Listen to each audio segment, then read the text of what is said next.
Assalamu alaikum, dear brothers and sisters. Peace be upon you all. Today we have another very special guest joining us all the way from the United States. He is an American columnist, bloggist, television pundit, author, and lawyer.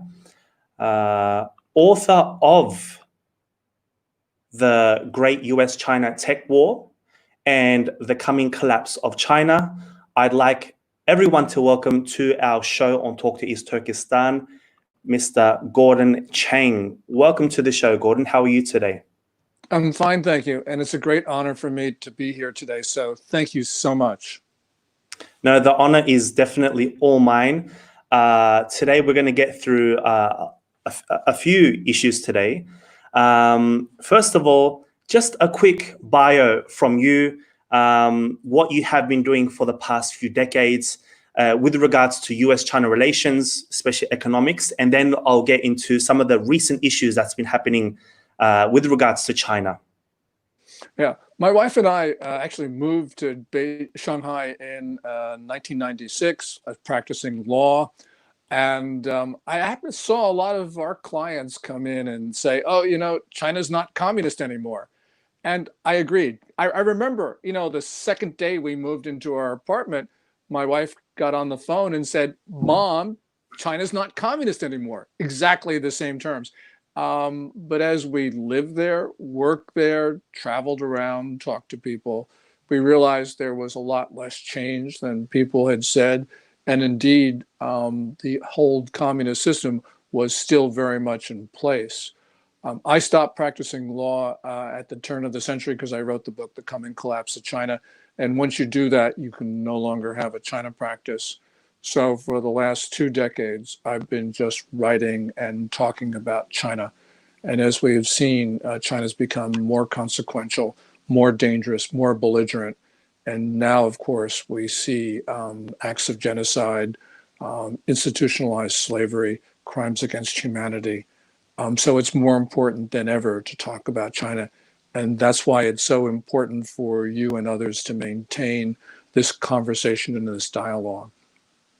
When you receive that phone call from your daughter saying China is no longer communist, there is some truth to it, isn't it? I mean, they have the way that they control their people or govern their people is communist, but their economy is quite capitalist. I mean, you're an expert on the economic side of things. Could you explain how they're able to, have different realms throughout their system to be able to carry this out? Because they're very different to communist Russia, whereas their whole system economically, in society, everything was totalitarian. Yeah, there's a large private sector in China and they're foreign business. But we've got to remember that with Xi Jinping, who became General Party Secretary at the end of 2012, the state has advanced, as they say, and the private sector has retreated. And so there's much more of a state economy than there was before.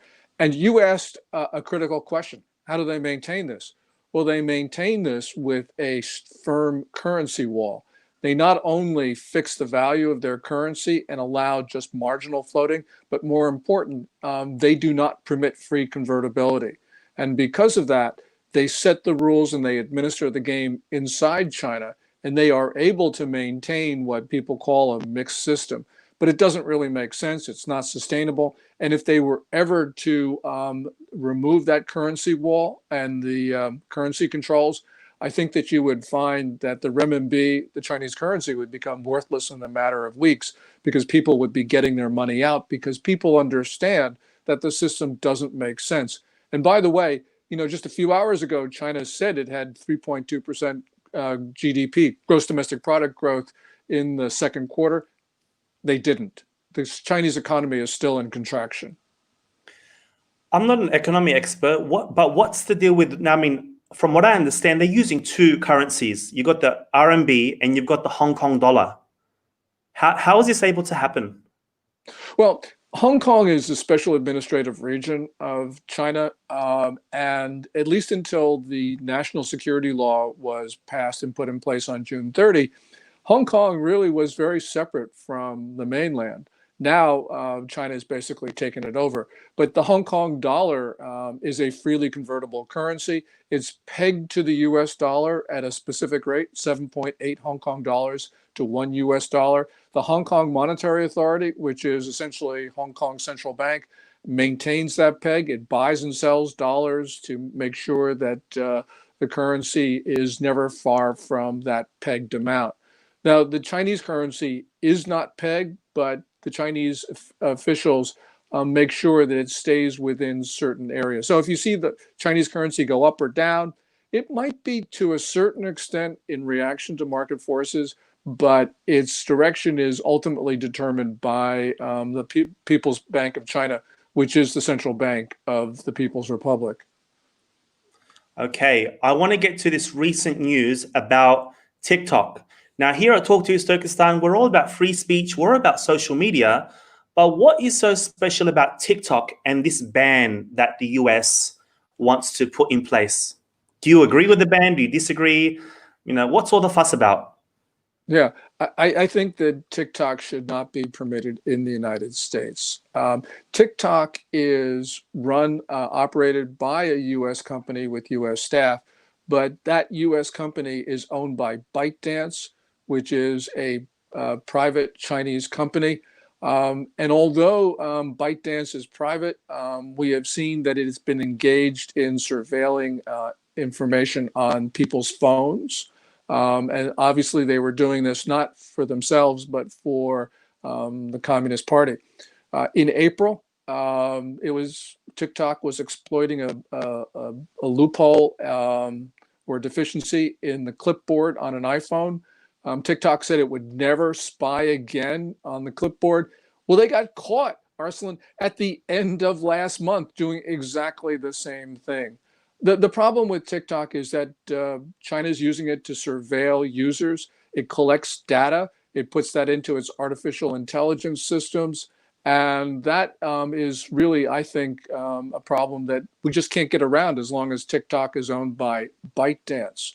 And there's one other issue, and that is American apps are not allowed to be sold in China. So why are we allowing the Chinese to run TikTok in the US? This is just a basic issue of reciprocity.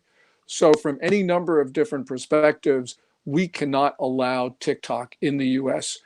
Senior US officials, including the Secretary of State, have talked about TikTok. I hope they go through with the ban. And by the way, India banned TikTok and 58 other Chinese apps. We should be doing the same thing as well as the rest of the world. Well, that's the thing. I want your reaction to what Secretary Pompeo said on this very issue. Just let me set that up here. And I want to get your reaction on this.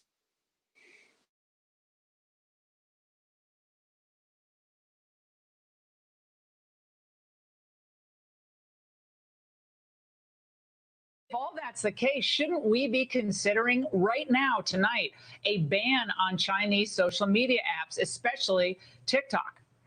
Laura, your viewers should know we're taking this very seriously. We're certainly looking at it. Would you recommend that people download that app on their phones tonight, tomorrow, anytime currently? Only if you want your private information in the hands of the Chinese Communist Party.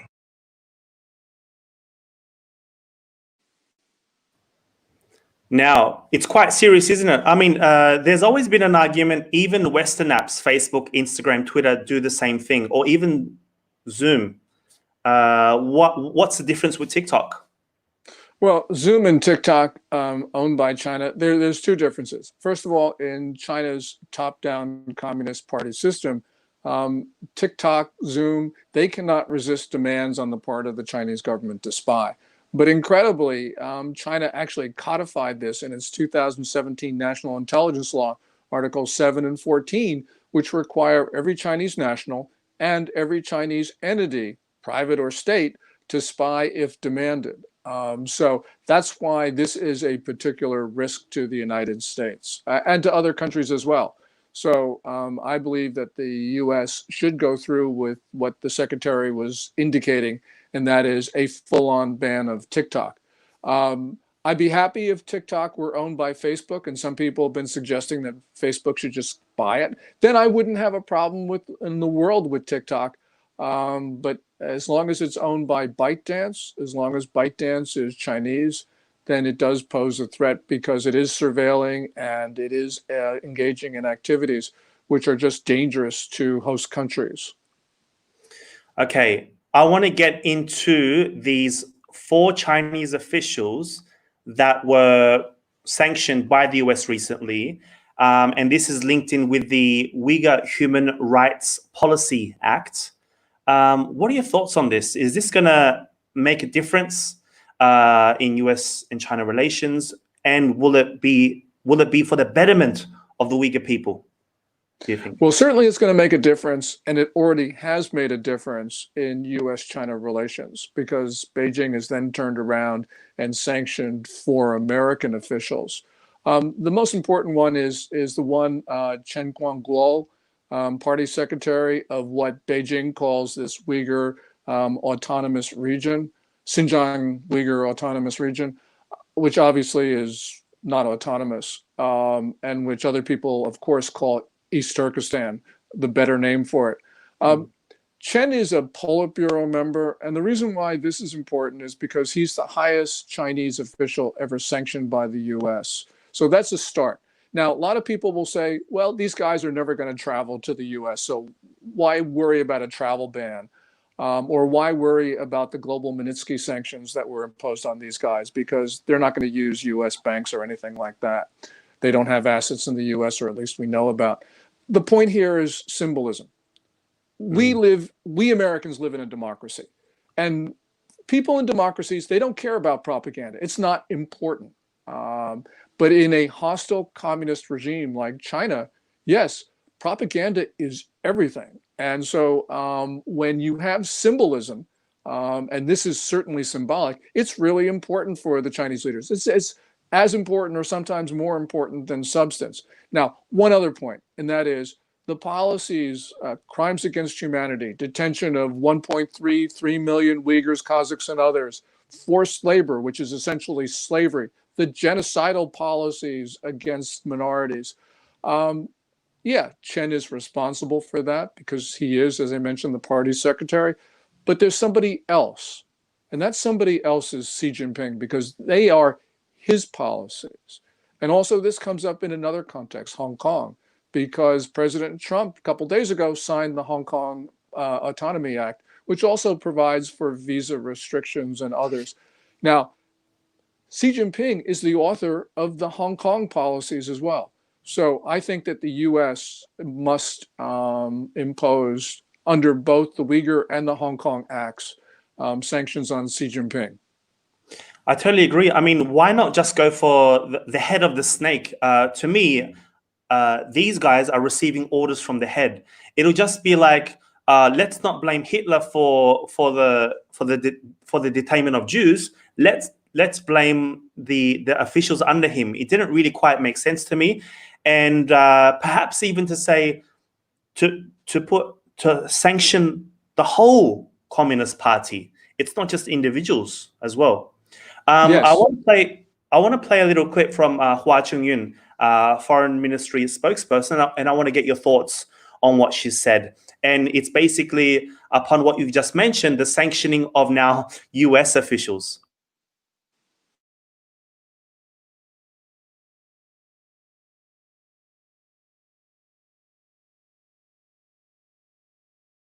针对美方的错误行径，中方决定自即日起，对美国国会行政部门中国委员会以及美国国务院国际宗教自由无任所大使布朗巴克、联邦参议员卢比欧、克鲁兹、联邦众议员史密斯实施相应制裁。我们敦促美方立即撤销有关的错误决定，停止任何干涉中国内政、损害中国利益的言行。中方将根据形势发展作出进一步反应。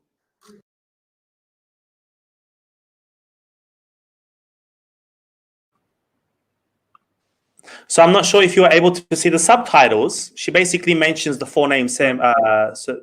You were able to read the subtitles there?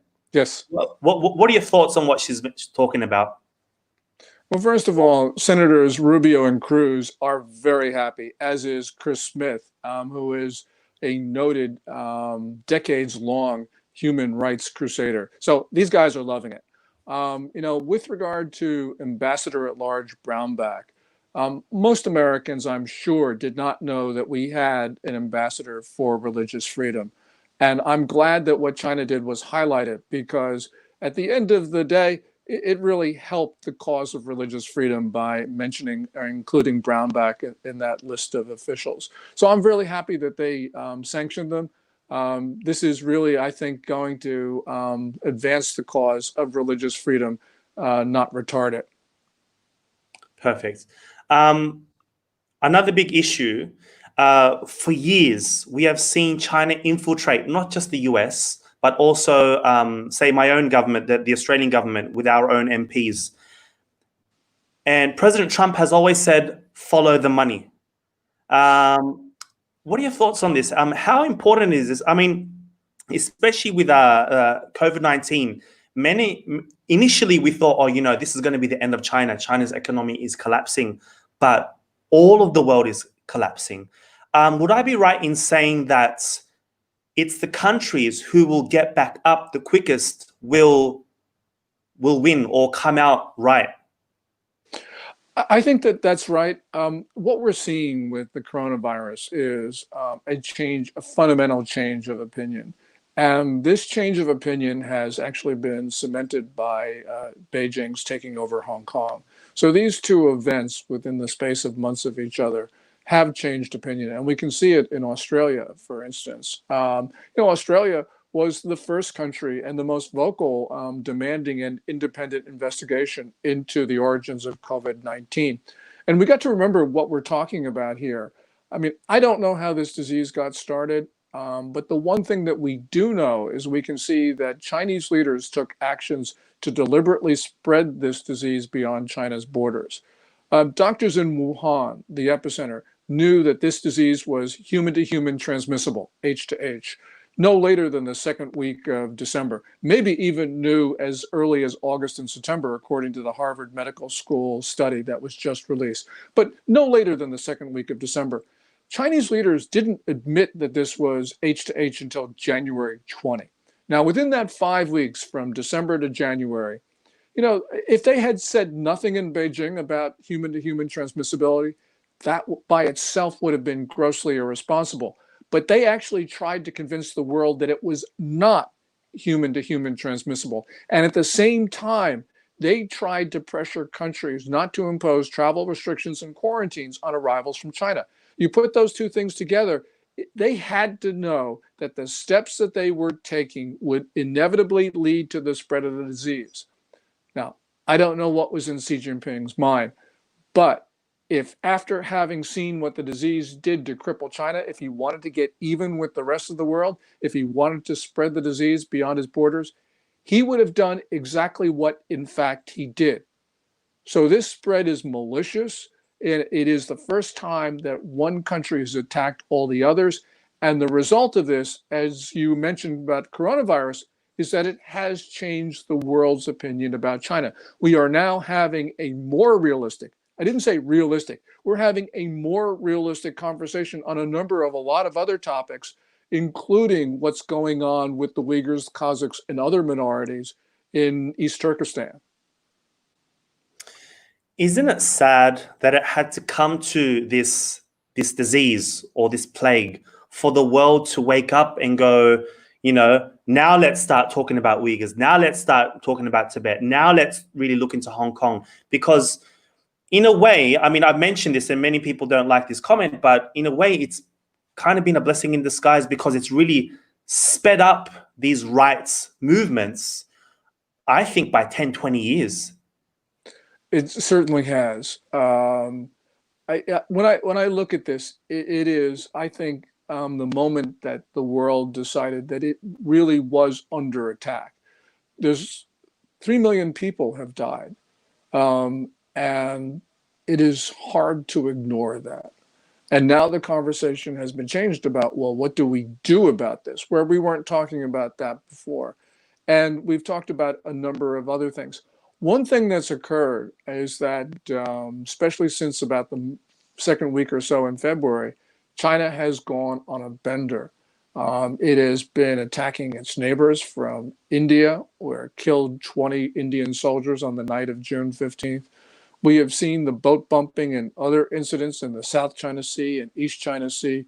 There have been more and more threats about invading Taiwan. There have been an increase in tempo of dangerous intercepts of the US Navy in the global commons. You put all this together and it shows that China is lashing out. I don't know why Beijing is doing this. Could very well be related to the coronavirus, but whatever it is, China is forcing the world to come to terms with the, and I say, evil nature of the communist regime.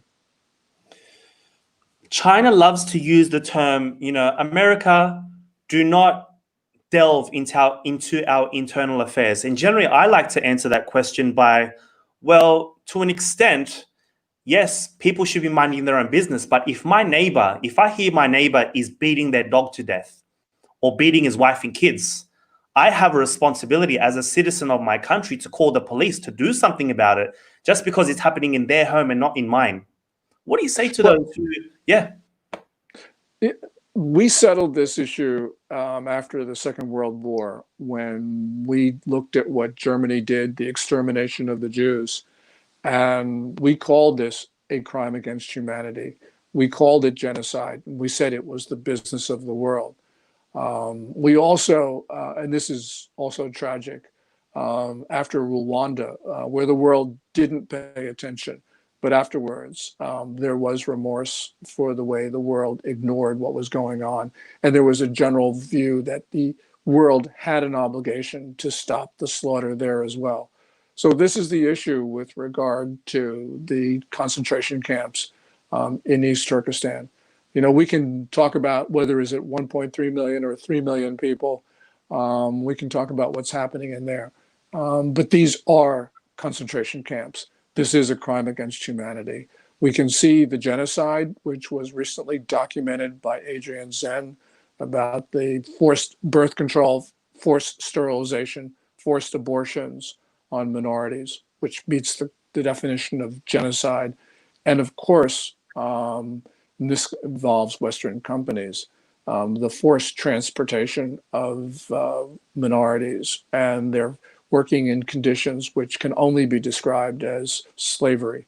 So the world has an obligation to do this. And, there's a lot that can be said about the relations with China, but we cannot ignore what is occurring at this very moment. Recently, I'm not sure if you've seen this, but in the US, there's a group called the East Turkestan Government in Exile, and they're wanting to take the CCP to the International Criminal Court. How realistic is this? China is not going to submit to the International Criminal Court. One thing that's important, though, as we talked about before, symbolism is important for China's leaders. And so the whole idea of China being brought to the court is important. So I believe that even if things don't have what we would consider to be a practical effect, these are things that China doesn't want to occur, so we should be doing this. I'm not saying this is the end of what we should be doing. Of course not. But every single thing we do, including holding up that sign which you're showing, that is important because that's going to change opinion. We've got to change opinion around the world, and eventually that will have an effect. There will be an end to the genocide. There will be an end to the crimes against humanity. There will be an end to slavery.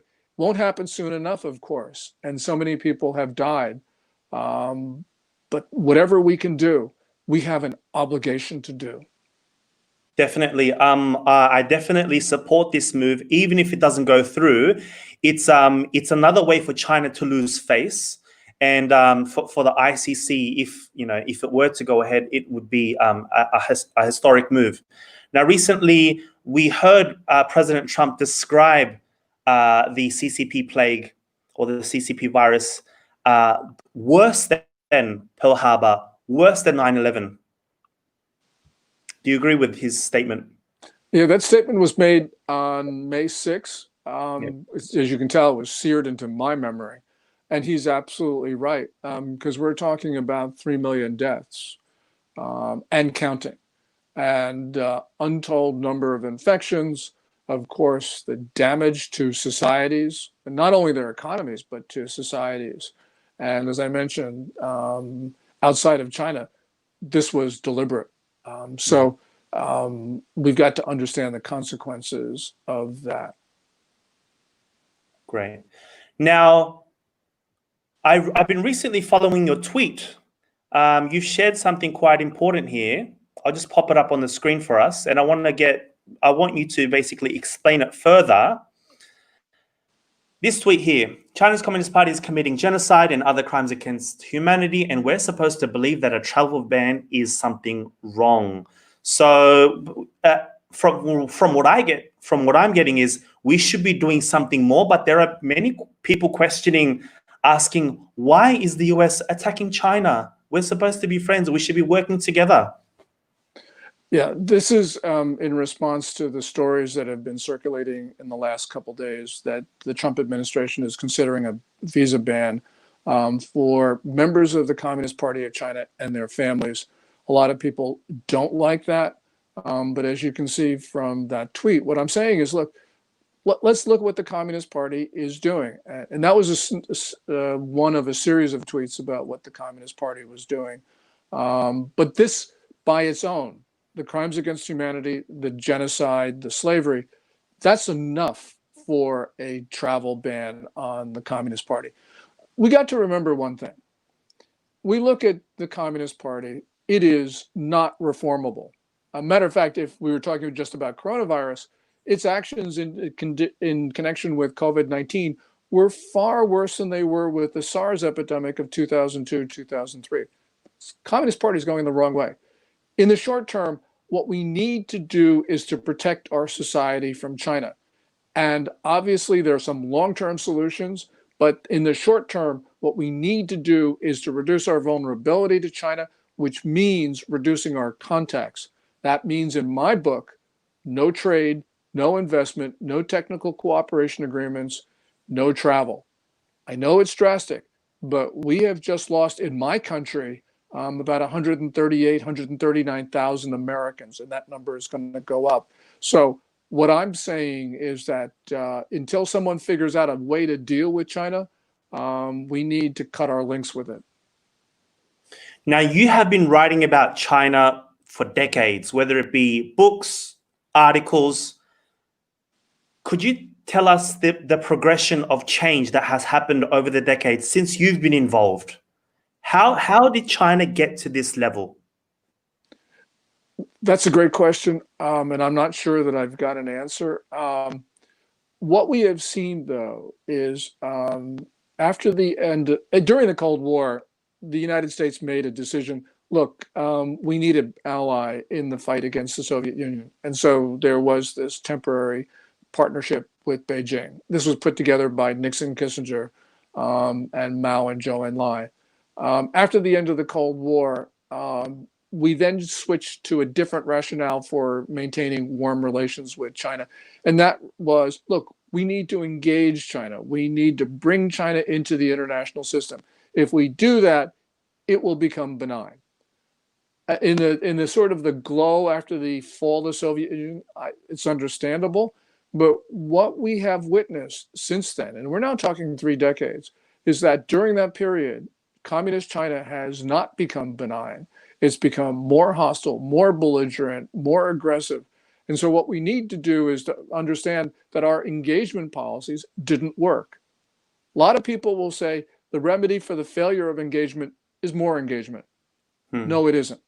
What we have seen, especially this year, is frightening. What we need to do is first contain and deter China. And in my belief, we should be working for the end of Communist Party rule. Well, that brings us to the question on the screen. Do you think the CCP regime will collapse soon? Well, I wrote in The Coming Collapse of China in 2001 that the Communist Party would fail within 10 years. So that's the middle of 2011. So obviously I'm out of time. Well, I think the 2008 downturn gave the Communist Party a lease of life, but I was wrong. I think what we're seeing right now is symptoms of weakness and fragility in the Chinese political system and certainly in the economy. And I always go back to the one statement from Havel, who said, communism goes against life. And because of that, I believe that no communist regime can maintain itself. Obviously, the Chinese regime has lasted longer than I thought, but ultimately, communism goes against life, and the communist regime in China must fail. Controversial question. As you mentioned, we compare what's happening right now in East Turkestan as a genocide. There is ample evidence of that. Now, a similar genocide happened 75, 76 years ago, where we had military intervention to take down Hitler and the Nazi regime. Do you see something similar? That would we need, or does the world need to militarily intervene to stop the US? And by all means, our organization at Talk to East Turkestan, we're non-violent, but politically wise, do you think this will happen? I don't think there will be a decision on the part of the US or any other country to invade China. The difference between now and World War II is that China has nuclear weapons and other weapons of mass destruction. So that is a game changer. And then there are a lot of other reasons as well. The point, though, is that we don't need a military intervention to end Communist Party rule. We can do this through the financial system, through the economy, because China's economic system is ultimately unsustainable. It always needs money from the outside to keep itself going, and it is up to us to cut that money flow. So just to give you one example, in the Hong Kong Autonomy Act, which President Trump signed on Tuesday, it provides for visa restrictions on officials who erode Hong Kong autonomy. Not a big deal on itself. But what is a big deal is that in that act, it provides for financial sanctions on institutions, banking institutions that maintain relationships with sanctioned individuals. And those penalties include cutting off corresponding banking relationships in New York. In other words, banks that have been sanctioned cannot transact business in dollars. That's a death sentence for a company, for a bank, an international bank. So if we were to apply those sanctions, and there's a lot of reasons why we wouldn't, but the point is, if we were to do that, those banking institutions would shrivel and die. It would shake the Chinese banking system, financial system, economy, and ultimately the political system. So the United States has within it the power to do this. And we can go through all of the economic and financial relationships between the United States and China, but we got to remember that we hold almost all the high cards.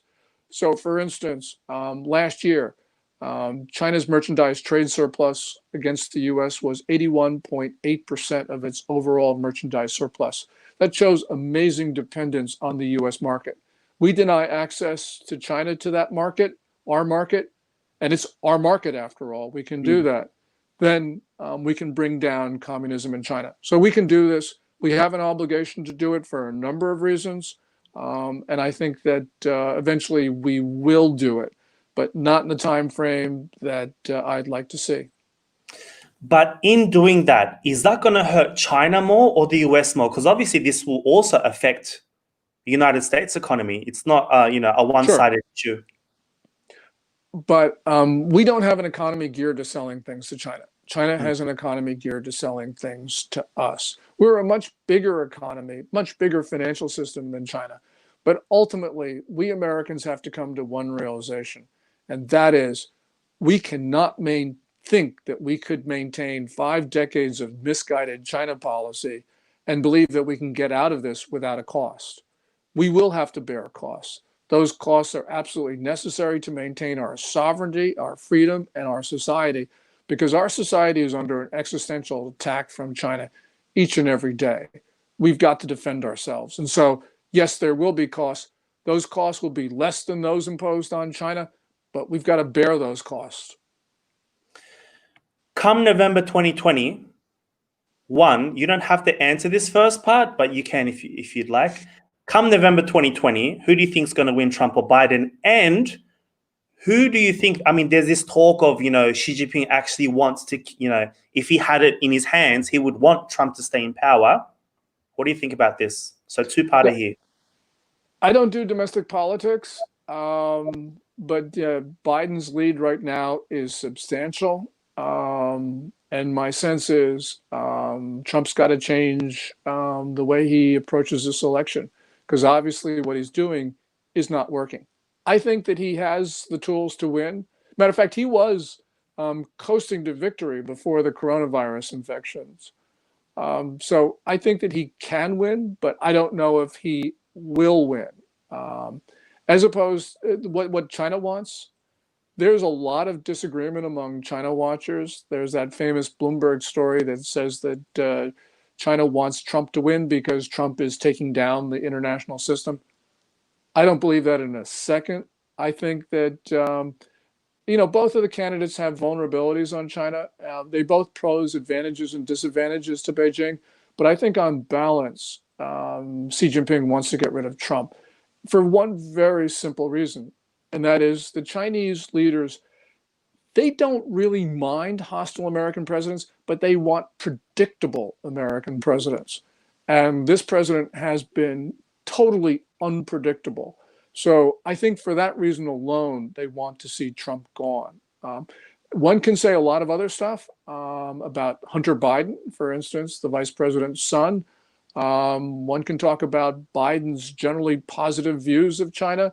One can also talk about the Democratic Party establishment, which is generally pro-China. So you put all that stuff together, I think that Beijing does want Biden to win. And one other thing, and this is nothing to do with Biden or Trump. Every American president who starts first term will always try to establish a cooperative relationship with Beijing. Trump did it. Trump, for 2017 and for at least 3 months into 2018, had unbelievably pro-China policies. But Xi Jinping did not return Trump's offers of and Trump's generosity. And so Trump then decided, I've had enough of this. And then he started to pound the crap out of Xi Jinping. I think that whatever Biden does, I think China will push him too far and we will see a similar dynamic. But it will be a loss of at least a year, maybe a year and a half. And so for that reason, I think, and this is just a guess, but looking at the trend of propaganda and thinking about the way that Chinese leaders approach the United States, I do believe that they want to see Biden win. Okay. It's really sad for us when we see Muslim majority countries not stick up for their fellow Muslim Uyghur brothers and sisters, when we have a country like the United States, really pushing forward, leading the way on this. What would your message be to those Muslim majority states that are, even supporting China's policies? We've recently seen that happen in Geneva on July 1st, where we had a number of countries, Bahrain, Saudi Arabia, the UAE, support that signing a letter. What would your message be to them? Every individual, when they pass, meets their maker. And I can't imagine what Muslim leaders will have to face when they meet their maker. Wow. If only they could practice what they preach. Yeah. Yes. Well, everybody, we've got Mr. Gordon Chang's Twitter handle. He's got it right there, @Gordon G. Chang. Make sure you follow him. Make sure you read his articles. Get a copy of his books and his insights into China. He's been on the China case, the China issue for decades, if you really want to know more. I'd like to thank you, Gordon, for joining us today. And I'd And- like to thank you for this opportunity because, as I said, the honor is all mine to be here today to talk to you and to your friends. I'm really humbled that you said that. I want to thank everyone that has joined us. I mean, this issue with social media is huge. Make sure you do like, share, subscribe to our channel, share the content that we make. Thank you, everybody. Assalamu alaikum. Peace be upon you all, and thank you again, Gordon. Thank you.